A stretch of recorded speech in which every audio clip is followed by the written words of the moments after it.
鑽石廳80-90年代盛行嘅開跡，唔少人一聽到都耍手擰頭，覺得唔四正，好難設計同擺家私。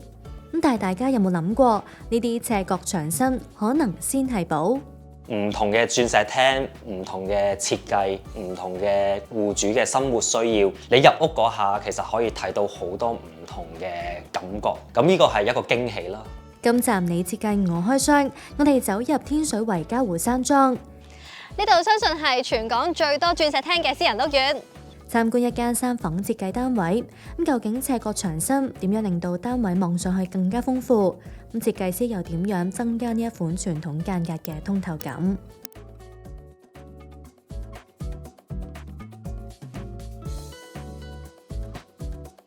嘉湖山莊係長實咁多年嚟規模最大型嘅住宅項目，由1991年至到1998年間分咗7期發展。除咗第4期係商場同埋酒店項目之外啦，其餘都係住宅大廈。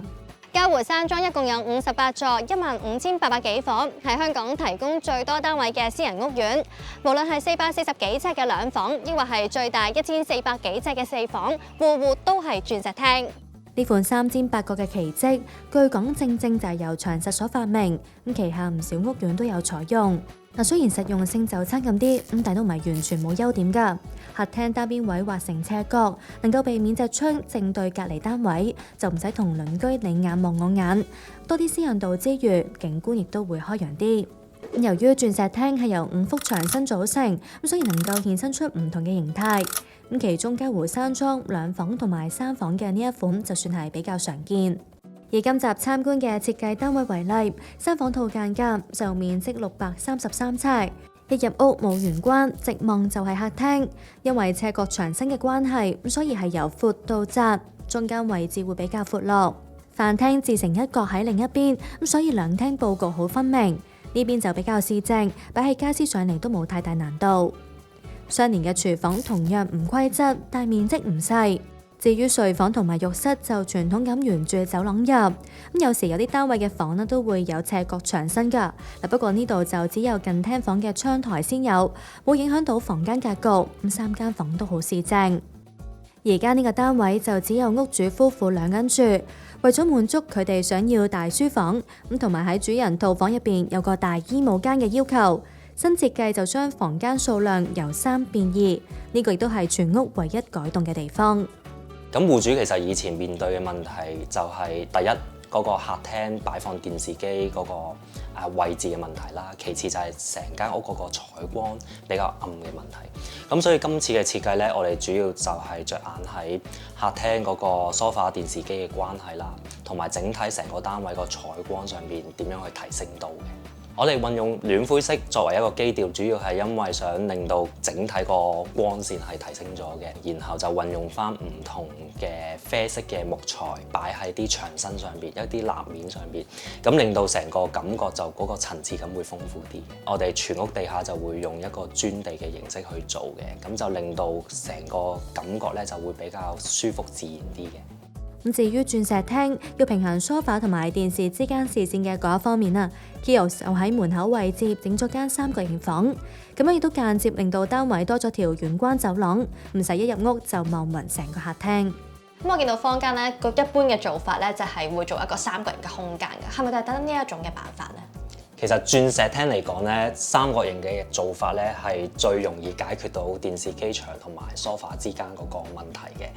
咁以呢個單位為例啦，其實3角形嘅房間呢個位置咧係可以有2種擺法嘅。咁第一種就係擺近大門口呢邊啦，第二種擺法咧就可以擺喺呢個梳化牆呢個位置嘅。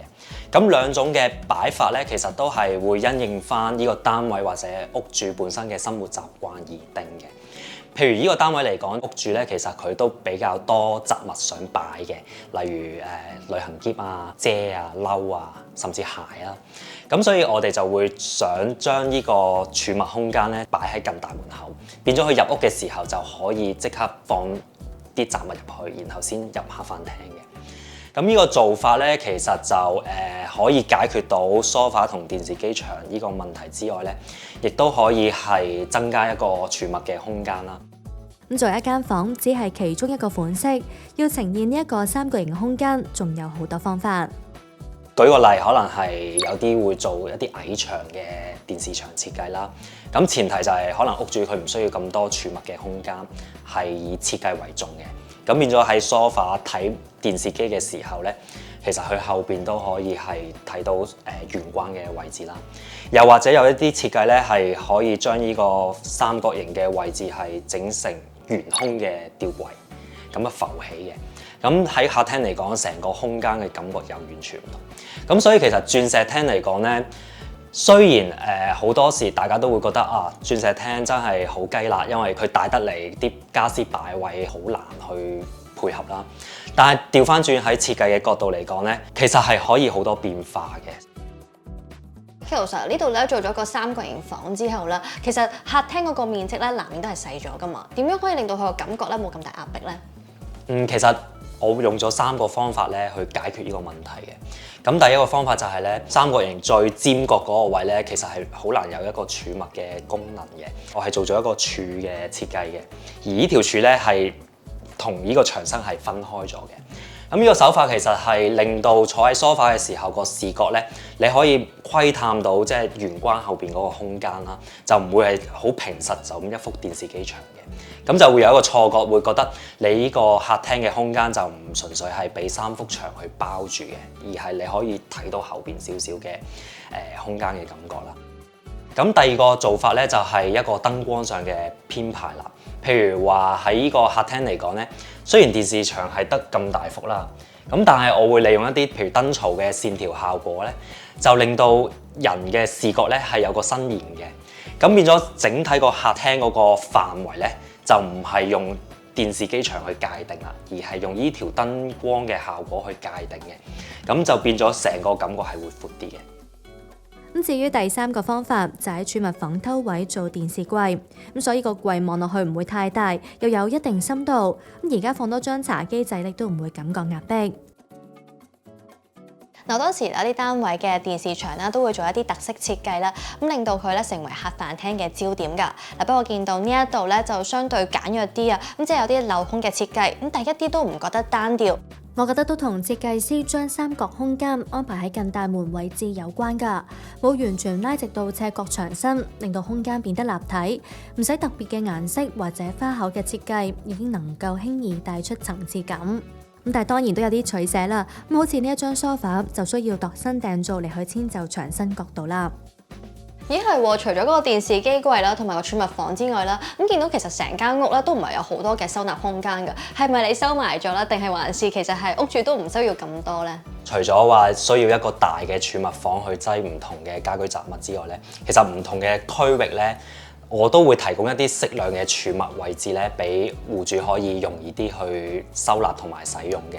譬如話，我會順應翻呢個玄關嘅牆身飾面啦，去到呢個位咧就做咗一個三角形嘅入牆櫃嘅。咁另外咧，飯台後邊呢個牆身咧，我都做咗一個駁櫃嘅。咁主要嘅功能咧就係一來可以遮翻冷氣機維修嗰個窗口啦，咁其次就可以擺翻一啲小物品啊，可以係俾飯廳用嘅。咁最後一個比較隱蔽嘅收納位置咧，就係走廊呢個客廁門口出邊啦。咁呢個櫃咧，其實我哋係偷咗客廁入邊嘅空間去做嘅，但係佢呢個高櫃個作用咧，就係可以提供一啲儲物位置俾一啲清潔用品啊、洗衣粉啊或者廁紙去用。整體呢個儲物嘅分佈咧，我盡量都係順應翻個規劃嗰個流暢性，但係就唔影響整個空間嘅佈局咯。唔經唔覺已經嚟到房間嘅位置，因應屋主嘅要求，近廳房由原本大約53尺擴大去到大概82尺。而家咧擺咗張長嘅書台啦，咁同埋一個書櫃之後啦，咁其實中間咧都仍然咧有唔少嘅走動空間。咁比較特別嘅咧就係嚟到呢一個位置啦，咁見到咧佢用咗咧3道玻璃趟門嘅設計啊。Kilo 點解嘅？其實主要嗰個作用咧，係因為考慮到戶主佢呢個書房主要都係休閒嘅功能嘅，即係打機啊或者上網。咁所以喺個私隱度嚟講，就唔需要話傳統咁樣有個實牆，跟住一個房門推入去。咁反而我會考慮到就係話呢個書房點樣同出邊呢條走廊可以共用一個空間，因為好多時嚟講，住宅單位走廊嘅存在咧，真係純粹一條通道，冇乜任何特別功能嘅。咁但係喺個設計上，其實我哋可以運用一啲手法咧，去令到呢條走廊咧可以係有一個空間上嘅提升啦。其中一個做法就係當然我哋會用一個趟門嘅形式啦。咁平時其實呢個書房係處於一個半開放嘅狀態嘅。第二種做法咧就係會統一飾面嘅，佢會由書台呢個牆身一路伸延到去走廊睡房門口。咁喺呢度咧，我哋就做咗一個藝術漆嘅飾面啦。咁變咗坐喺書台嚟講，呢個牆身咧係好大嘅，因為佢會用埋走廊嘅空間啦。嗱，呢一種手法係咪都有啲似曾相識嘅感覺呢？咁其實都同客廳電視牆透過光線效果擴大視覺錯覺好似㗎。咁同樣能夠模糊到區域之間嘅既定界線。原則呢個單位就只有呢一條走廊，不過因為多咗間儲物房，咁所以門口都多咗條玄關走廊需要 kiosk 嚟處理。咁設計手法上呢，雖然係有啲唔同，咁但都係以模糊界線為前提。我哋就會係將大門嘅飾面同埋牆身嘅飾面咧就統一咗嘅，一個連貫性嘅效果出現咗。同埋喺走廊盡頭咧，我會擺咗一塊全身鏡嘅。咁呢塊鏡除咗係出門口可以照一照自己之外咧，亦都可以令到玄關呢個牆身嘅飾面咧係有個無限嘅伸延。我覺得呢個做法都幾聰明㗎，可以減少儲物房唔能夠做玻璃間隔所帶嚟嘅局促感。兩條走廊兩款設計都令到呢個簡約嘅單位低調咁展現出唔同嘅變化。嗱，好多時咧，呢啲舊樓啦都會上面有氣窗嘅設計，咁就唔係一幅大窗啦。我見到你而家喺上面咧就做咗啲木百葉嘅，點解會有咁樣嘅一個諗法呢？其實因為舊式嘅樓宇佢哋會比較講求通風嘅，所以就會有一個氣窗嘅設計啦。咁再者佢哋係諗住冷氣機咧可以擺喺氣窗度，所以就會有呢個格局。咁但係好多時住戶咧，佢哋為咗講求私隱啦，就會做一幅布簾遮住呢個氣窗，但係往往呢個氣窗嘅光線咧就長期閂埋嘅。我哋就唔再做一啲窗簾啦，反而係做一個百葉，因為百葉咧佢係可以調節呢個光線嘅。咁如果佢真係有需要想即係私隱高啲咧，其實佢只要咁樣推上去咧，就可以閂到呢個光線啦。同埋最重要就係佢唔影響到冷氣機嗰個出風。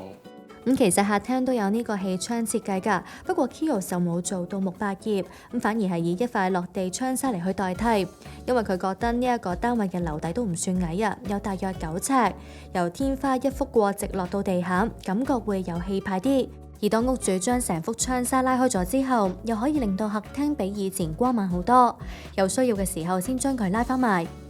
全屋改動最多就係主人套房，我哋都入埋去睇啦。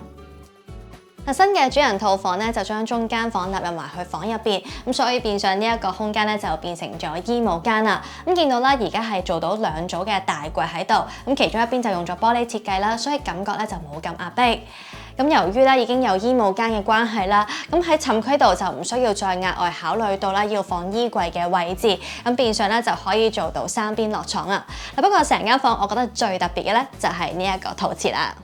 部分牆身就採用非傳統嘅灰玻璃間隔，而浴室門就用上透光唔透影嘅長虹玻璃，咁所以成間浴室啦既通透又非常之時尚，咁同啱啱一直睇簡潔低調嘅設計好唔同啊！咁因為首先呢個單位有2個洗手間啦，同埋都係2個人居住啦。咁相對上嚟講，主次嗰個私隱度咧，其實就可以次要啲嘅。反而喺個設計嘅角度或者係個筆墨咧，我哋可以落重啲啦。我哋採用咗一啲玻璃嘅間隔啦，睡房同埋書房嘅光線咧都可以透入去呢個洗手間嘅，所以洗手間可以用一啲深色嘅磚去做，同埋物料上面亦都可以有啲伸延嘅，譬如話主次呢個面盤台面石咧，我哋係可以伸延到去睡房呢個牆身度，咁變咗2個即係睡房同埋主次呢2個空間咧係可以更緊密連接住嘅。鏡櫃個形式咧就唔再係一個儲物着重儲物嘅方向去諗，反而係一啲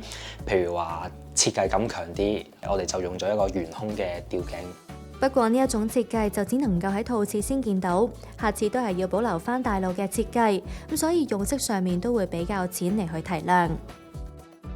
最後睇埋廚房，冇咩特別，咁妥善安排好櫥櫃同埋電器嘅擺位，已經有非常充足嘅備餐同埋收納空間。咁雖然開則唔規則，但見到中間都有唔少嘅走動空間。呢度以深色為主，咁主要方便清潔同埋打理。單位就睇完啦。今次呢個設計總共用咗大概106萬，咁當中以家私項目花費最多，佔咗大概24萬。